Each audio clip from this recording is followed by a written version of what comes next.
টি-20 বিশ্বকাপের প্রস্তুতি ভালো হলো না বাংলাদেশের। যুক্তরাষ্ট্রের সাথে 3 ম্যাচের টি-20 সিরিজটিকে ধরে নেওয়া হয়েছিল বিশ্বকাপের মূল আসরের প্রস্তুতি হিসেবে, কিন্তু অচেনা আমেরিকান ক্রিকেট টিমের কাছে হেরে টাইগার টিম যেমন সমালোচনার মুখে পড়েছে, তেমনি বিশ্বকাপের সাফল্য নিয়ে সাধারণের মনে নেতিবাচক প্রভাব তৈরি করেছে। তবে প্রথম টি-20তে বাংলাদেশের হার যুক্তরাষ্ট্রের বিরুদ্ধে নয়, বরং বলা যায় ভারত, পাকিস্তান, ওয়েস্ট ইন্ডিজের খেলোয়াড়দের কাছে হেরেছে শান্ত, লিটন, মোস্তাফিজরা। যুক্তরাষ্ট্র টি-20 টিমের প্রথম ম্যাচে যে 11 জন খেলোয়াড় খেলেছেন তার কেউই আমেরিকান বংশধর না। কয়েকজন ক্রিকেটার জন্মসূত্রে আমেরিকান হলেও সবাই বিদেশি বংশোদ্ভূত। যুক্তরাষ্ট্রের ক্রিকেটারদের মধ্যে 5 জন ভারতীয়, 2 জন পাকিস্তান, 2 জন ওয়েস্ট ইন্ডিজ, 1 জন সাউথ আফ্রিকার বংশধর। বাকি একজনকে সবারই চেনার কথা, নিউজিল্যান্ড জাতীয় দলের এক সময়কার দাপুটে অলরাউন্ডার কোরি এন্ডারসন। 25 বলে 34 রান করে যুক্তরাষ্ট্রকে শক্ত অবস্থানে নিয়ে আসেন নিউজিল্যান্ডের এই অলরাউন্ডার, যিনি আইপিএল এর রয়্যাল চ্যালেঞ্জার বেঙ্গালুরুর হয়ে খেলেছিলেন। বাংলাদেশের বিরুদ্ধে 4 রানে আউট হন আরন জোন্স। নামের কারণে মনে হতে পারে তিনি আমেরিকান। নিউ ইয়র্কে জন্ম হলেও জোন্সের আদি বাড়ি ওয়েস্ট ইন্ডিজে। এই লেগ স্পিনার কাম ব্যাটারের বাপদাদারা থাকতেন জ্যামাইকায়। বাংলাদেশের হার নিশ্চিত করেছেন মূলত যুক্তরাষ্ট্রের ব্যাটার হারমিত সিং। নামেই বোঝা যায় তিনি ভারতীয় বংশোদ্ভূত। তার 13 বলে 33 রানের ঝড়ো ইনিংসে কাবু হয়ে পড়ে বাংলাদেশ। হারমিত সিং 2013 সালে রাজস্থান রয়্যালসের হয়ে আইপিএলে একটি ম্যাচ খেলেছিলেন। তখন অনেকটা কিশোর ছিলেন, পরে আমেরিকা পাড়ি জমান এবং এখন দেশটির ক্রিকেট দলের গুরুত্বপূর্ণ সদস্য।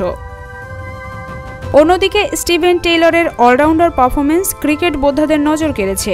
বল হাতে 9 রানে 2 উইকেটের পাশাপাশি 29 বলে 28 রান করেন ওয়েস্ট ইন্ডিজের বংশোদ্ভূত এই ক্রিকেটার। টেইলরের বাবা একজন ক্রিকেট আম্পায়ার। জ্যামাইকায় তাদের আদি নিবাস।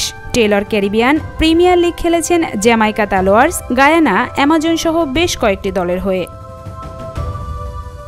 1991 সালে মুম্বাইতে জন্ম নেওয়া সৌরভ নরেশ পেশায় মূলত একজন ইঞ্জিনিয়ার। 2008 থেকে 2009 মৌসুমে কুচবিহার ট্রফিতে 30 উইকেট নিয়ে নজরে আসেন সৌরভ। বাংলাদেশের বিরুদ্ধে প্রথম টি-20তে 27 রান খরচ করে পেয়েছেন 1 উইকেট।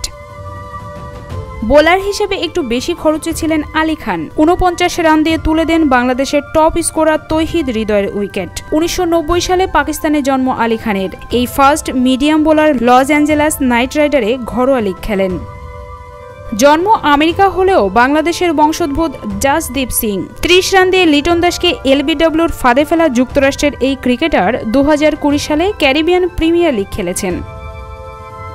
যুক্তরাষ্ট্রের হয়ে 12 রান করা উইকেট কিপার ব্যাটার মোনাক প্যাটেলের জন্ম ভারতে। 47টি ওডিআই আর 24টি আন্তর্জাতিক টি-20 ম্যাচ খেলার অভিজ্ঞতা রয়েছে এই ক্রিকেটারের। সাউথ আফ্রিকার ওয়েলকাম শহরে জন্ম অ্যান্ড্রিস গোজের। যুক্তরাষ্ট্র দলের আরেক উইকেট কিপার ব্যাটার গোজ বাংলাদেশের বিরুদ্ধে প্রথম টি-20 ম্যাচে রান করেছেন 23। ভারতের অন্ধ্রপ্রদেশের বিশাখাপত্তমে আদিবাড়ি যুক্তরাষ্ট্রের ক্রিকেটার নীতিশ কুমারের। মূলত তার জন্ম কানাডায়। কানাডার জাতীয় ক্রিকেট দলের অধিনায়ক হিসেবে দায়িত্ব পালন করেছেন। মাত্র 10 রানে আউট হলেও বাংলাদেশের বিরুদ্ধে বিশাল একটি ছক্কা হাঁকিয়েছিলেন তরুণ এই ক্রিকেটার। 40টি ওডিআই এবং 5টি আন্তর্জাতিক টি-20 খেলার অভিজ্ঞতা রয়েছে নস্তুস কেজিগের। প্রথম টি-20তে এই বাঁহাতি অর্থোডক্স বোলার কোনো বল করেননি। ব্যাট হাতেও নামতে হয়নি তাকে। ভারতীয় বংশধর এই তরুণ বাংলাদেশের বিপক্ষে নামার আগে যুক্তরাষ্ট্রের হয়ে খেলেছেন ওয়েস্ট ইন্ডিজের বিরুদ্ধে।